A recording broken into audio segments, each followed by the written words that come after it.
अजय जंडियाल और आप देख रहे हैं हर रोज की तरह जम्मू कश्मीर से हमारा खास शो जो होता है एक बड़े इंपॉर्टेंट विषय को लेकर। और आज का दिन जो है बड़ा अहम है और खास तौर पे कोविड के बाद यानी कि कोविड की जो पहली लहर आई थी उससे अब तक अगर बात की जाए लगभग 1.5 साल से ज़्यादा वक्त हो चला है, तो ये ज़रूरी हो जाता है कि आज के दिन जो विषय है उस पर चर्चा ज़रूर हो। जी हाँ, मैं बात कर रहा हूँ वर्ल्ड हार्ट डे की। जी हाँ, दिल की बात कोई भी चाहे करे, करना ज़रूरी है, मगर दिल जितना तंदुरुस्त हो तभी दिल की बात हो सकती है। और आज वर्ल्ड हार्ट डे जो मनाया जा रहा है उसके पीछे की वजह बड़ी साफ है कि हम लोगों के दिल की हालत क्या है, यानी कि मेडिकली उसकी हालत क्या है, उस पर चर्चा होनी चाहिए और इसीलिए इस तरह के दिन जो हैं वो मनाए जाते हैं। आज इस विषय पर बात करने के लिए हमारे साथ professor cardiology government medical college super speciality hospital Jammu के डॉक्टर धर्मेंद्र कुमार जी हैं। उनसे बात करेंगे कि आखिरकार पिछले 2 सालों में जम्मू के लोगों का, जम्मू कश्मीर के लोगों के दिल का हाल कैसा हुआ है, क्योंकि कोरोना के बाद कहा जाता है कि जो भी कोमॉर्बिडिटीज होती हैं उन पेशेंट्स को ज़्यादा दिक्कतें हुई। डॉक्टर साहब, आपका स्वागत है हमारे शो में। Thank you. डॉक्टर साहब, आपसे जानना चाहूँगा, ये जो बात दिल की बात की मैंने बात कर रहा हूँ आज क्योंकि वर्ल्ड हार्ट डे है, किस वजह से मनाया जाता है, इसके कारण क्या हैं और कितना ज़रूरी है ऐसे दिन मनाए जाना? देखो, आज all over the world heart day को सेलिब्रेट किया जा रहा है और इसको क्यों मनाते हैं, इसके मनाने का पीछे वजह क्या है? वो ये वजह है कि जो कार्डियोवैस्कुलर डिजीज़ हैं, जो हम हार्ट की डिजीज़ कहते हैं, हार्ट प्लस ब्रेन का जैसे स्ट्रोक होता है, तो ये ग्रुप ऑफ डिसऑर्डर है जिनको हम कहते हैं कार्डियोवैस्कुलर डिजीज़। और कार्डियोवैस्कुलर डिजीज़ की जिस तरीके के जो ट्रेंड चल रहे हैं, हमारा आज जो लाइफस्टाइल है उसकी वजह से, जहाँ और बहुत सारे फैक्टर जिनको हम डिस्कस करते हैं आगे, उसके जो ट्रेंड है बड़े फास्टली ग्रो कर रहा है। और करंटली जो लेटेस्ट ट्रेंड है उसको देखोगे, एनुअली अराउंड 18.6 मिलियन डेथ हो रही हैं कार्डियोवैस्कुलर डिजीज़ की वजह से। और ये बहुत ज़्यादा डेथ है, 18.6 मिलियन डेथ हर साल होना। और इसी को देखते हुए, इसी चीज़ को मद्देनज़र रखते हुए 1999 में तब का जो ट्रेंड था उसको देख के वर्ल्ड हार्ट फेडरेशन, एक हमारी ऑर्गेनाइजेशन है, नॉन गवर्नमेंटल बॉडी है, उसने in collaboration with world heart organisation ये मुहिम स्टार्ट की थी कि हर साल हम इसको डे को सेलिब्रेट करेंगे as a world heart day. और इस दिन हम लोगों को, पब्लिक को अवेयर करेंगे कि कार्डियोवैस्कुलर डिजीज़ क्या है और इनकी जो प्रेवलेंस बढ़ रही है और कैसे बढ़ रही है, और अगर ये बढ़ रही है तो इसको कैसे कंट्रोल किया जाएगा। और इस दिन मतलब डिफरेंट तरीके से इवेंट करके लोगों को अवेयर करते हैं। और जैसे आप हमारे पास आए हैं मीडिया के थ्रू, और ख़ासकर जो इस साल का वर्ल्ड हार्ट डे का थीम है, वो थीम भी यही है, connect the heart, use the heart to connect, use the heart to connect. This mean heart को कनेक्ट करना है थ्रू मीडिया, और हमने अपने हार्ट को थ्रू मीडिया लोगों के हार्ट को कैसे बताना है कि कैसे इसको ठीक रखना है, कैसे तंदुरुस्त रखना है, क्या रिस्क फैक्टर हैं। तो वो सारी नॉलेज जो इसके बारे में, कार्डियोवैस्कुलर डिजीज़ के बारे में, whether it is digital media और सोशल मीडिया, इलेक्ट्रॉनिक मीडिया, इसके थ्रू लोगों को अवेयर करना है क्या क्या रिस्क फैक्टर हैं, वो बताना है और कैसे इसको कंट्रोल करना है। तो इसीलिए, और ये जो चीज़ है इसमें खासकर वर्ल्ड हार्ट डे मनाते हैं हम, इसलिए मनाते हैं कि अगर देखा जाए जैसे जो ट्रेंड है कार्डियोवैस्कुलर डिजीज़ में, इसमें जो रिस्क फैक्टर हैं, रिस्क फैक्टर कुछ ऐसे रिस्क फैक्टर हैं जिनको हम कंट्रोल कर सकते हैं, जिनको हम कहते हैं modifiable risk factor. Modifiable risk factor में जैसे आता है स्मोकिंग। अगर कोई सिगरेट स्मोक करता है, वो एक बहुत ही इंपॉर्टेंट रिस्क फैक्टर है कार्डियोवैस्कुलर डिजीज़ के लिए। और अगर किसी को मोटापा है, ओबेसिटी है, अगर किसी का कोई अनहेल्दी डाइट पैटर्न है, अगर किसी का कोई सेडेंट्री लाइफस्टाइल है, अगर किसी को ब्लड प्रेशर है, हाइपरटेंशन है, अगर डायबिटी है, अगर किसी को डिसलिपिडीमी है, cholesterol, these all are modifiable risk factor जिनको हम मॉडिफाई कर सकते हैं, हम पे डिपेंड है। और अगर इनको हम मॉडिफाई करेंगे, इनको हम कंट्रोल करेंगे, और जो ये मॉर्टेलिटी है इसमें जो 80% प्री मेच्योर डेथ है ना, जो उसको हम प्रिवेंट कर सकते हैं। और इसी की वजह से, मतलब इसी फोकस को लेके इसको सेलिब्रेट किया जाता है और लोगों को बताना है कि ये रिस्क फैक्टर हैं, इनको कंट्रोल करना है। बिल्कुल, आपने बड़ी अच्छी बात बताई कि ज़रूरी है लोग हृदय रोग को समझे और किस तरह से हम अपनी मॉडिफाई ज़िंदगी थोड़ी सी अगर मॉडिफाई करते हैं तो उससे एक बेहतर हार्ट जो है हमारी हृदय जो है बॉडी में हो सकता है और हमारी बॉडी जो है वो हेल्दी होगी। सर, एक बड़ा इंपॉर्टेंट विषय, क्योंकि हमने देखा कोविड के दौरान बहुत बुरे हालात जम्मू कश्मीर ने भी देखे। क्या कोविड के बाद, क्योंकि हमने चर्चा इसी चीज़ पे आज रखी है कि कोविड के पिछले 2 सालों की अगर बात करें तो कितना बदला है जम्मू कश्मीर के लोगों का दिल। आपके पास मरीज आते हैं, आप ज़्यादा बेहतर बता सकते हैं। डेफिनेटली कोविड के जब कोविड स्टार्ट हुआ, कोविड पैंडेमिक स्टार्ट हुआ, उसके बाद जब कोविड की फर्स्ट वेव, सेकंड वेव, जो कार्डियोवास्कुलर डिजीज पेशेंट्स थे, जो कार्डियोवास्कुलर डिजीज रिलेटेड पेशेंट जिसको भी कोविड हुआ, डेफिनेटली वही पेशेंट थे जिनमें सीवियर फॉर्म ऑफ डिजीज़ थी, जिन पेशेंट्स में मॉर्टेलिटी ज़्यादा थी। और इसी के मतलब वजह से, कार्डियोवास्कुलर डिजीज़ की वजह से ही जब किसी को अंडरलाइंग ये प्रॉब्लम होगी, कोविड होगा, तो उस पेशेंट्स की जो मॉर्टेलिटी है बढ़ती है। क्यों बढ़ती है? क्योंकि कोविड जो है, कोविड क्या करता है बेसिकली, कोविड एक तो रेस्पिरेटरी सिस्टम को इन्वॉल्व करता है, डायरेक्टली अटैक करके इन्फेक्ट करता है रेस्पिरेटरी सिस्टम। और दूसरा क्या होता है, जो कोविड इन्फेक्शन है एक सॉर्ट ऑफ हाइपरकॉगुलेबल स्टेट क्रिएट करता है बॉडी में ना, और उस हाइपरकॉगुलेबल स्टेट की वजह से क्या होता है, जो अदरवाइज आल्सो मतलब रूटीन पेशेंट्स में जिनमें कार्डियोवास्कुलर डिजीज नहीं है, उनमें भी ज़्यादा चांसेस होते हैं इन ये कार्डियोवास्कुलर इवेंट होने की। और जिनको अंडरलाइंग डिजीज़ होगी उनमें ये अटैक्स वगैरह, जो हार्ट अटैक वगैरह या और डिफरेंट जो प्रेजेंटेशन है इसकी, वो ज़्यादा हो जाती है। हमने काफ़ी सारे पेशेंट देखे जिनको अंडरलाइंग हार्ट डिजीज़ थी, उनमें मॉर्टेलिटी काफ़ी ज़्यादा हुई, काफ़ी पेशेंट्स को हार्ट अटैक हुए, काफ़ी पेशेंट्स को पल्मोनरी थ्रोम्बोएम्बोलिज्म हुआ, काफ़ी पेशेंट्स हार्ट फेलियर में गए, क्योंकि हार्ट ऑलरेडी डिकम्पनसेटेड थे, एलवी डिस्फंक्शन था, वो पेशेंट हार्ट फेलियर में गए। तो इन पेशेंट्स को definitely as compare to other patient जो कोविड का इफेक्ट बहुत ज़्यादा रहा। और थैंक्स टू ऑलमाइटी यहाँ पे हमने जो हमारा यहाँ का जम्मू का ट्रेंड रहा, जम्मू की हमारी जो मैनेजमेंट रही, हमने कोशिश की अपनी तरफ से, हमारी जो यहाँ की कोविड केयर टीम थी बड़े अच्छे तरीके से मैनेज किए पेशेंट। और काफ़ी सारे as compare to other state, other even international standard पे जो मॉर्टेलिटी थी हमारी वैसी ही, और उससे भी हमारी स्टेट की मॉर्टेलिटी जो बड़ी ज़्यादा नहीं रही, बड़ी जो पैटर्न चल रहा था उसी के पैटर्न में रही। और कार्डियोवास्कुलर डिजीज़ में definitely as compare to routine mortality थोड़ी ज़्यादा थी। अब अगर बात की जाए, तीसरी लहर आने की एक आशंका बनी हुई है। अभी जो जो लोग पहले कोविड जिनको हुआ है, अब ये कहा जा रहा है कि शायद उनका इम्यून सिस्टम तो कमज़ोर है ही, मगर उनके जो ऑर्गन्स हैं उन पे भी उसका असर हो सकता है।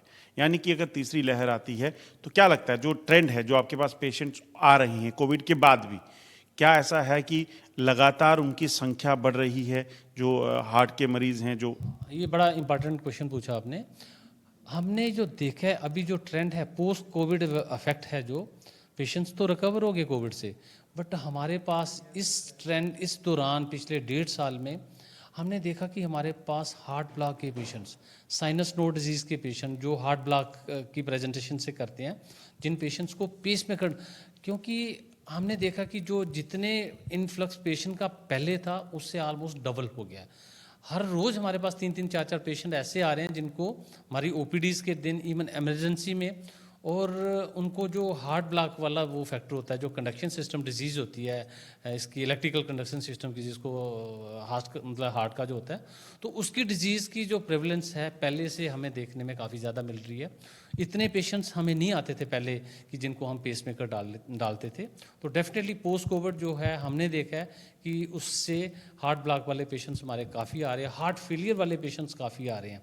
कोविड से तो रिकवर हो गए, बट उन पेशेंट्स को मायोकार्डाइटिस हुआ, मायोकार्डाइटिस की वजह से उनका पंप वीक हो गया, और पंप वीक होने से एलवी डिस्फंक्शन की वजह से एलवीएफ में कुछ पेशेंट्स, काफ़ी सारे पेशेंट्स हैं जो जिनमें पहले कोई ऐसी हिस्ट्री नहीं थी, हार्ट डिजीज़ की हिस्ट्री नहीं थी, बट सडनली पोस्ट कोविड उन पेशेंट्स का हार्ट का पंप वीक है, उन पेशेंट्स का जो मैं कह रहा हूँ साइनस नोड डिजीज़ आ रही है, जो इलेक्ट्रिकल सिस्टम है उनका वो डिजीज़ आ रहा है। काफ़ी सारे पेशेंट्स में पेसमेकर की जो इंडिकेशन निकल रही है, पेसमेकर डाल रहे हैं।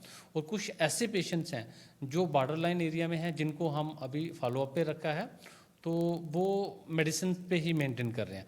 बट ये देखा है हमने कि पोस्ट कोविड हार्ट डिजीज़ की जो पेशेंट्स में प्रिवलेंस थी, एक तो जो मॉर्टेलिटी का इम्पैक्ट रहा वो तो था ही था as compare to routine, but heart disease की जो प्रिवलेंस है वो पहले से कुछ जो 2-4 डिजीज मैं बता रहा हूँ, ये वाले पेशेंट्स थोड़े इनका थोड़ी बड़ी है इनका। कितना सीरियस है ये?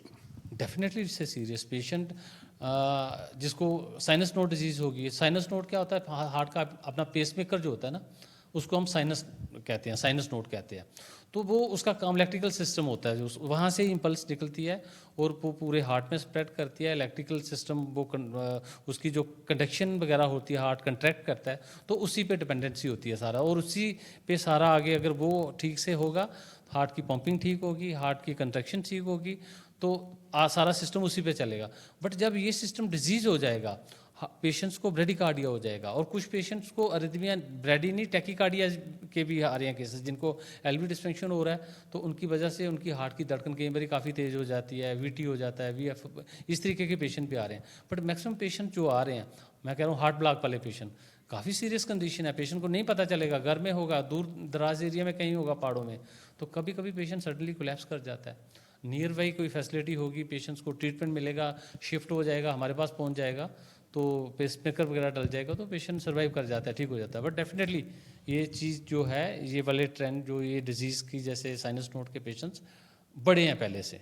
एक चीज़ वो देखी जा रही है डॉक्टर साहब, छोटे युवा जो हैं, ये कहूँगा कि युवा जो कम उम्र के लोग हैं, वो काफ़ी जो हैं कार्डियोवास्कुलर डिसीजेज के जो शिकार हो रहे हैं, उसके पीछे की वजह क्या देख रहे हैं? पहले का जो एक जनरल मिथ था कि नहीं जी, हार्ट डिजीज़ जो है 50 के बाद ही होती हैं, और वो वैसा नहीं है। अभी जो लेटेस्ट ट्रेंड है, लेटेस्ट ट्रेंड में यही है, अभी हमारा जो लाइफस्टाइल है ये टोटली चेंज हो गया है।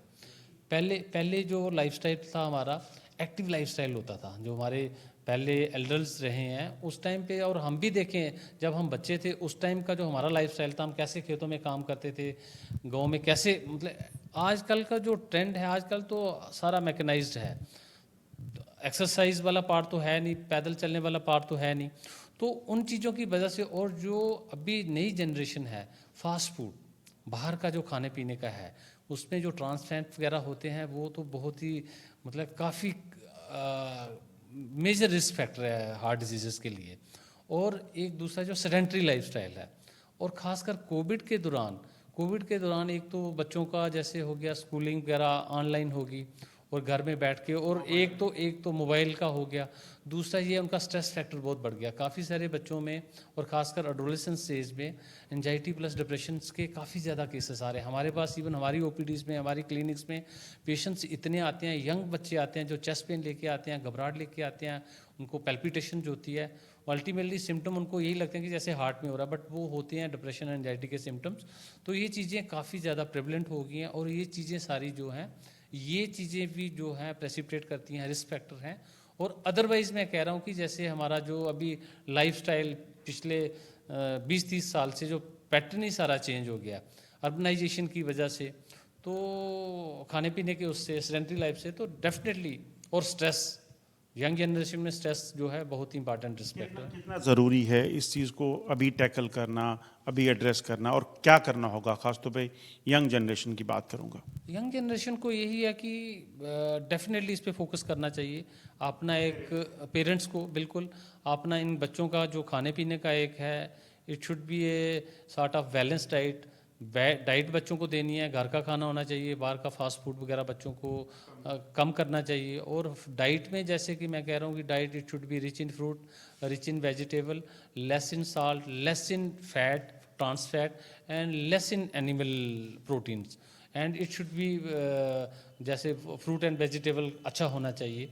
दूसरा जो इनका जो लाइफस्टाइल है, बच्चों को डेफिनेटली इनकरेज करना चाहिए।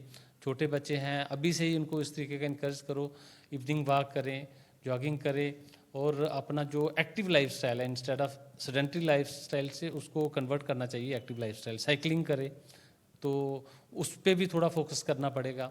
बाकी रहा जो स्ट्रेस वाला फैक्टर है, डेफिनेटली बच्चों में आज जो जिस तरीके का सिचुएशन है, बच्चों को स्ट्रेस होती है, पेरेंट्स का इसमें हमारा बड़ा रोल रहेगा। बच्चों को इनकरेज करना है, बच्चों को स्ट्रेस से रिलीव करना है, मेडिटेशन के तरफ शिफ्ट करना है, योगा वगैरह के लिए इनको इनकरेज करो। कुछ चीज़ें ऐसी और पॉजिटिविटी लानी है बच्चों में, पॉजिटिविटी लानी है। ट्रांस फैट एक बड़ा कॉमन सा वर्ड है क्या ट्रांस फैट, जिससे कहीं ना कहीं कंट्रोल करना होगा? ट्रांस फैट जैसे हम फैट्स वगैरह जो लेते हैं, ट्रांस फैट में हो गया जो सैचुरेटेड फैट्स हैं। सैचुरेटेड फैट जैसे जो हम ऑयल वगैरह यूज़ करते हैं, जैसे ये घी वगैरह हो गया, फिर दूसरा ये बटर वगैरह हो गया, तो ये चीज़ें जो हैं ये हमें अवॉइड करनी पड़ेंगी। अगर मतलब हार्ट पेशेंट्स के लिए बेटर है ऑयल, वैसे वट एवर ऑयल जो भी यूज़ करना है इट हैज़ टू बी मतलब काफ़ी मिनिमल क्वांटिटी में करना है यूज़, और अदरवाइज ऑलिव ऑयल वगैरह हो जाए तो वो बहुत अच्छा है। कहीं ना कहीं अगर आप ट्रांसफैट ले रहे हैं तो वर्कआउट एक ज़रूरी पार्ट है उसमें। डेफिनेटली एक्सरसाइज करके, अगर आप एक्सेसिव ले रहे हैं, ज़्यादा हो रहा है, तो एक्टिविटी करके एक्सरसाइज करके तो उसको साथ साथ ही बर्न आउट करोगे तो वो थोड़ा सा न्यूट्रलाइज रहेगा। अब बात आती है कि आपने बताया कि काफ़ी सारी चीज़ें ऐसी हो रही हैं, करना क्या होगा? तीसरी लहर का इंतज़ार सबको है क्योंकि आशंका तो है अभी तक, और बच्चों को ज़्यादा टारगेट करेगी। ऐसे में कितना सीरियस थ्रेट इसे मानते हैं अगर बच्चे शिकार होते हैं तीसरी लहर का? और ख़ास तौर पे अपने हार्ट को हेल्दी रखने के लिए इन बच्चों को, पेरेंट्स को क्या करना होगा तीसरी कोविड के लिहाज से मैं अगर देखूंगा तो? देखो, तीसरी लहर के लिए हमें जो कोविड अप्रोप्रिएट बिहेवियर्स है उसको कंटिन्यू करना है, स्ट्रिक्ट तरीके से कंटिन्यू करना है, और वो चीज़ हमने बच्चों के लेवल पे भी इम्प्लीमेंट करनी है।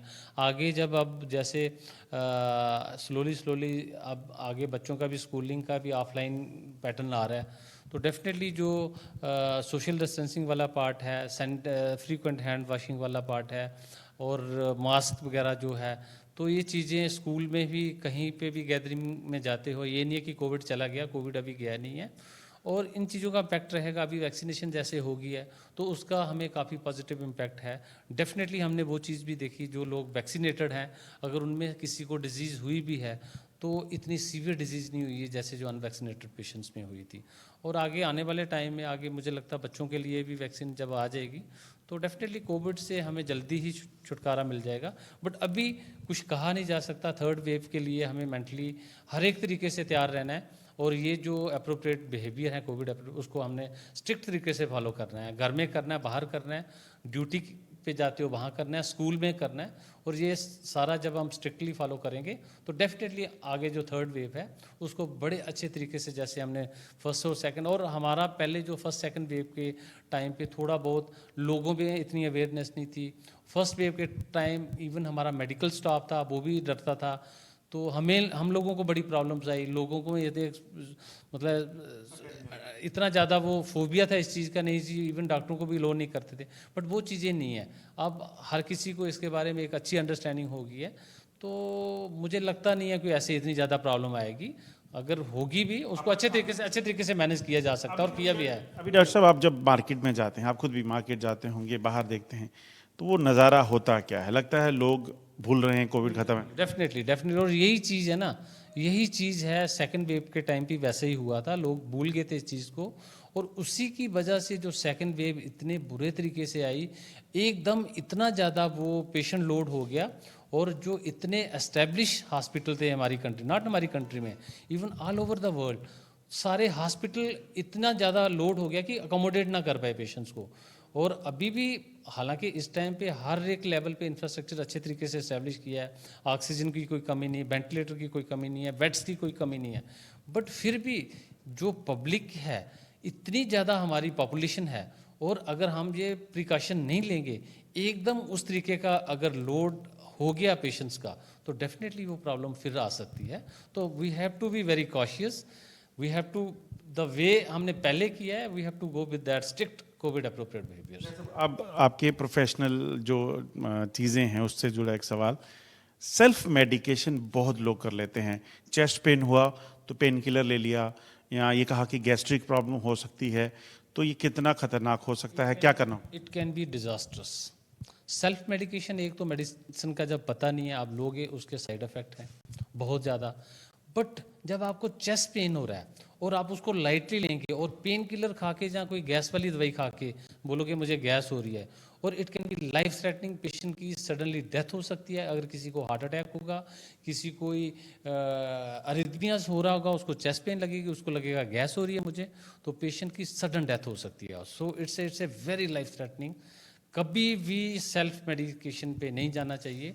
कभी भी कोई प्रॉब्लम होती है, one should consult near by जो भी फैसिलिटी है, प्राइमरी हेल्थ सेंटर है, CSC है, टर्शरी केयर हॉस्पिटल है, फिजिशियन कोई अवेलेबल है उसको दिखा के, तो सेल्फ केयर मेडिकेशन जितनी भी हो सके उसको अवॉइड करो। जो भी ट्रीटमेंट लेना है कंसल्टेशन के साथ लो, ताकि प्रॉपर अप्रोप्रिएटली पता चले क्या डिजीज़ है, इसके लिए क्या ट्रीटमेंट है। और कई बार ऐसा ही होता है, कई बार ऐसा ही होता है, लोग सोचते हैं मुझे गैस हो रही है और सडनली पता चलता है पेशेंट की सडन डेथ हो गई है। एक चीज़ इसमें और जानना चाहूँगा, हार्ट अटैक हुआ है, इस चीज़ का पता कैसे एक पेशेंट को चलेगा, सिम्टम क्या होंगे और उसके बाद उसका क्या फर्दर करना होगा? कहीं दूर दराज के इलाके में बैठा है, क्योंकि आपको हज़ारों लाखों लोग इस वक्त देख रहे हैं। हार्ट अटैक का पेशेंट, जैसे हार्ट अटैक की टिपिकल जिसको हम हार्ट अटैक कहते हैं ना, heart attack is myocardial infarction. एक हार्ट अटैक होता है, एक हार्ट ब्लॉक होता है, जैसे कार्डिक अरेस्ट कहते हैं। कार्डिक अरेस्ट जो होता है that is a heart block की वजह से होता है। हार्ट ब्लॉक जहाँ हार्ट रिदमिया, कोई हार्ट काफ़ी फास्ट चलता है, उसकी वजह से जो अरेस्ट होती है वो that is a cardiac arrest. दूसरा हार्ट अटैक है that is a myocardial infarction. Heart की नाड़ियाँ होती हैं, कार्नरी आर्टरीज होती हैं, कार्नरी आर्टरीज में जब ब्लॉकेज हो जाती है तो उस ब्लॉकेज की वजह से हार्ट का मसल डेड हो जाता है।